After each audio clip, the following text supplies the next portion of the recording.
Et puis, deuxièmement, il y a beaucoup de choses qui ont été dites.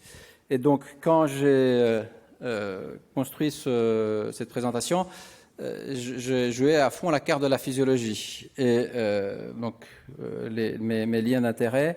Et surtout, j'ai un credo académique qui me pousse à dire que l'enseignement analytique, c'est-à-dire qu'aller au fond des détails aussi loin que possible, est utile à la fois pour enseigner et pour apprendre. Donc, le cadre conceptuel dans lequel je bâtis cette présentation est le suivant. On est autour de la pression artérielle des vasoconstricteurs et donc la première chose, c'est de diagnostiquer. D'accord ? Donc, diagnostic, c'est différentiel et étiologie, comme vous a parlé. Et donc, dans cette partie-là, il y a une partie de métrologie sur laquelle je reviendrai. Ensuite, vous faites un choix d'intervention. Vasoconstricteur, remplissage, tel ou tel type de vasoconstricteur. Et puis, vous avez peut-être une estimation de l'efficacité et des effets secondaires.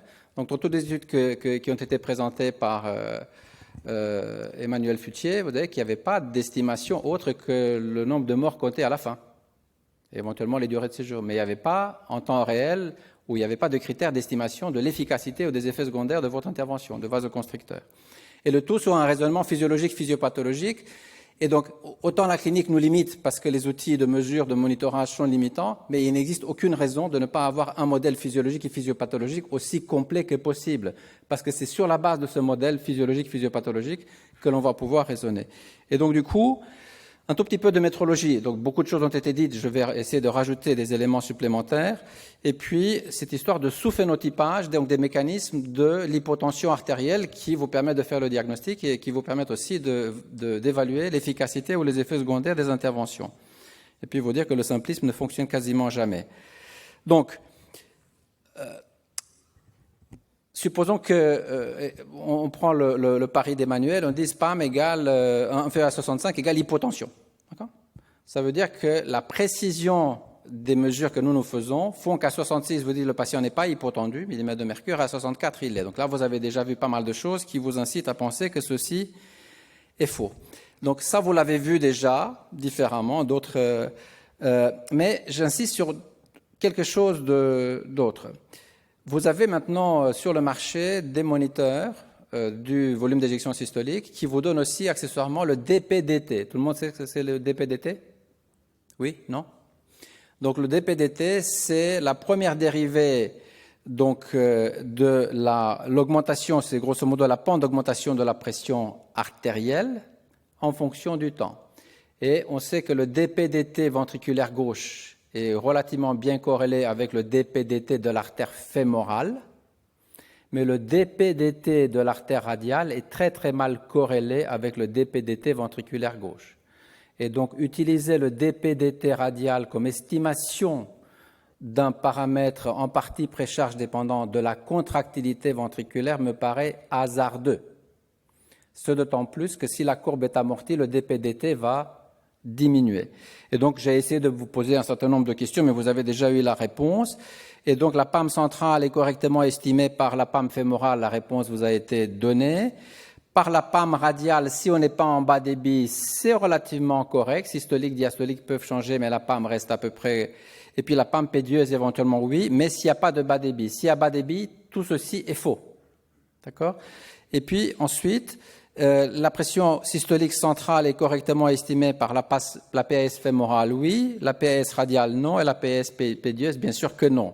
Et puis, pour la diastolique, s'il n'y a pas de bas débit, effectivement, les valeurs de diastolique sont à peu près correctes. Maintenant, je vais compliquer un tout petit peu les choses avec la mesure non invasive. Donc, vous avez le même patient qui a le même brassard, et sur la partie haute, c'est les bruits de Korotkov que ceux de moins de 30 ans ne connaissent pas.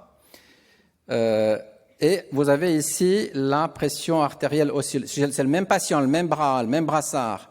Et là, vous avez les valeurs donc, de pression seulement systolique qui reviennent à l'apparition des premiers battements qui sont palpables. Et donc, vous voyez ici qu'il y a énormément de différences. Donc maintenant, la question pour vous, est-ce que la systolique et la diastolique, en oscillométrie, c'est ce que vous utilisez tous les jours, c'est mesuré ou calculé? Systolique, diastolique. Mesuré ou calculé? calculé, c'est interpolé. Et donc la seule chose qui soit mesurée, ce qui fait que maintenant, lorsqu'on vous a dit, Mathias vous a dit, on peut calibrer, vous mettez un brassard et on vous propose sur les moniteurs cette fonction de calibration, vous avez une pression photoplétismographie digitale, mesure non invasive continue. Certains moniteurs vous permettent de calibrer avec les valeurs de l'oscillométrie. Sauf que l'oscillométrie mesure PAM, et vous ne calibrez pas la PAM sur la photoplétismographie, vous calibrez systolique, diastolique, qui sont un tout petit peu moins robustes que la PAM. Donc la valeur la plus robuste qui est à notre disposition, c'est la PAM. Et la conséquence de ce que vous a dit Mathias, artère fémorale, artère radiale à tout le monde, aux États-Unis c'est faisable. Il y a d'autres centres en Europe qui le font, en France non. Et je pense que si vous avez mis une radiale, il faut déjà choisir le bras qui a la pression radiale. Il y a une différence, il y a 15% des patients qui ont plus de 10 mm de mercure de différence de systolique entre les deux bras. Et vous mettez la radiale, autre les considérations gaucher-droitier, vous mettez la radiale sur la valeur la plus haute ou la plus basse. Et la réponse est sur la valeur la plus haute, d'accord ? Sur la valeur la plus haute. Et donc, du coup, si vous mettez le brassard, vous mettez du même côté, vous ne le gonflez pas tout le temps. Mais c'est cette valeur-là, ce n'est pas sur le bras contralatéral avec lequel vous allez pouvoir calibrer. Et si vous ne mettez pas d'artère fémorale en plus de l'artère radiale, la présence de ce brassard d'oscillométrie va vous aider énormément. Et donc, tous les exemples, je ne connaissais pas les diapositives de Mathias, là, sous les gradients orthoradial, c'est extrêmement important. Donc là, vous avez eu la démonstration du fait qu'avec des approches différentes, on vous dit la même chose. Et donc, parmi les mesures non invasives de la pression artérielle, la seule mesurée est celle de l'oscillométrie. L'artère radiale est calculée, y compris sur les moniteurs les plus modernes, l'hémosphère. Ce n'est pas, ils auraient pu faire, à partir de la courbe de pression artérielle, la PAM réellement estimée par l'air sous la courbe, c'est une PAM empirique, c'est diastolique plus le tiers de la différentielle. Et quand vous faites les comparaisons, ça a été fait dans la littérature, PAM oscillométrie versus PAM calculée, il y a de grosses différences et la vraie valeur, c'est la PAM mesurée, ce n'est pas la PAM calculée. D'accord ? Donc souvenez-vous de ça et de la valeur, donc c'est pas parce que vous mettez un invasif qu'il faut jeter à la poubelle le non invasif. Et donc du coup, j'avance un tout petit peu. Et donc là, la question, c'est qui est-ce qui croit encore qu'on peut raisonnablement dire un seuil ? Alors, ça peut être 75, ça peut être 70, ça peut être tout ce que vous voulez. Lorsque vous êtes autour des valeurs seuil, le bruit de la mesure de pression artérielle fait qu'on est absolument instable. Donc, je reviens à cette histoire de phénotypage. Alors, qu'est-ce que j'appelle phénotypage ? Donc, on vous a donné plusieurs exemples où on corrigeait la PAM, on se battait PAM 65, PAM 80. Vous avez ici, sur la partie basse, tous les déterminants, je ne vais pas vous les détailler, de la pression artérielle moyenne. Je vais insister néanmoins sur 2 ou 3 choses. Donc là, sur le débit cardiaque, bien sûr, sur le volume d'éjection systolique, la précharge, la contractilité.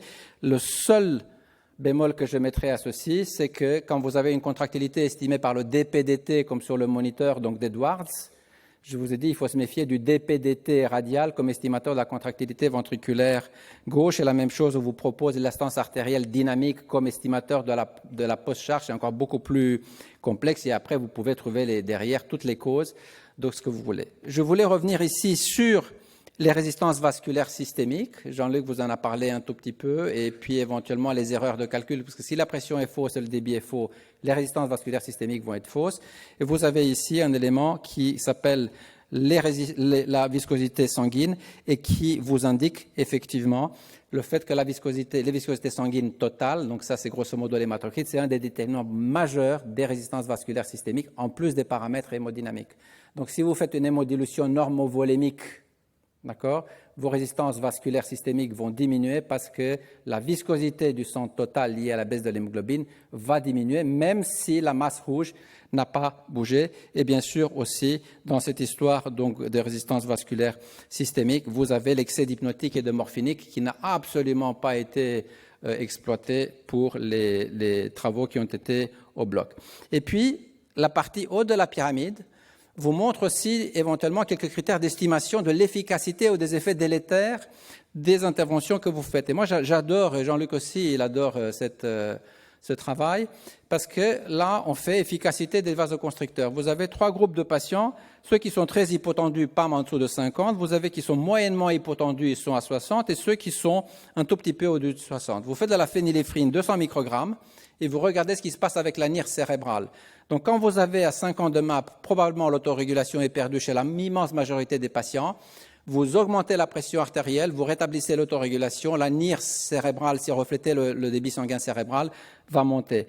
En revanche, quand vous n'êtes pas trop hypotendu, quand vous mettez 200 microgrammes de phényléphrine, parce que vous voyez une baisse de la NIRS. Je ne dis pas que c'est toujours la règle, je vous dis juste que c'est une façon d'estimer l'efficacité et les effets potentiellement délétères. Ça a déjà été dit, et c'est surtout vrai pour les agonistes alpha-1 purs. Les agonistes alpha-1 purs, dont la phényléphrine, vous induisent des modifications extrêmement importantes, donc du rapport débit-pression, et systémique, et au niveau des organes. Donc il faut effectivement s'en méfier. Donc le Simplis ne fonctionne jamais. Et donc ça, c'est une des études, là. Monitorage à haut de cam, 10 000 patients dans chaque groupe. Dans un groupe triple, donc tous les patients sont suspects d'être triple low, donc PAM basse, bis bas, et ils ont des besoins qui sont faibles en hypnotique, donc équivalent de gaz anesthésique.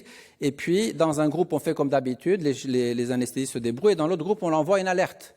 On dit, attention, vous êtes en triple bas, faites quelque chose. Et puis, on ne leur dit pas ce qu'il faut faire, il n'y a pas d'algorithme, ils ont fait un tout petit peu plus de vasoconstricteurs, et la réponse, c'est qu'à 90 jours, sans algorithme, on traite quelque chose de manière simpliste. C'est simpliste, P égale NS, et Emmanuel vous a montré d'autres études de simplistes où ça ne fonctionne pas. Et donc, avant de vous dire au revoir et merci, c'est cette histoire.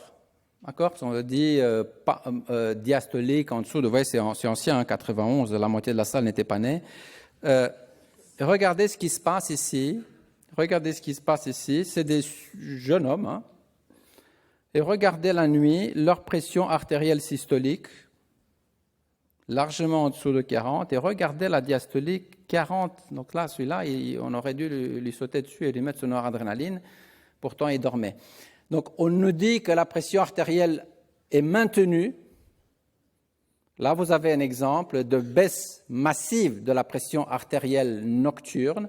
Et donc, du coup, je reviens sur ma diapositive de remerciement avec un seul message. La physiologie en mode analytique est indispensable à la pratique de l'anesthésie-réanimation parce que le Simplis ne fonctionne pas. Merci pour votre attention.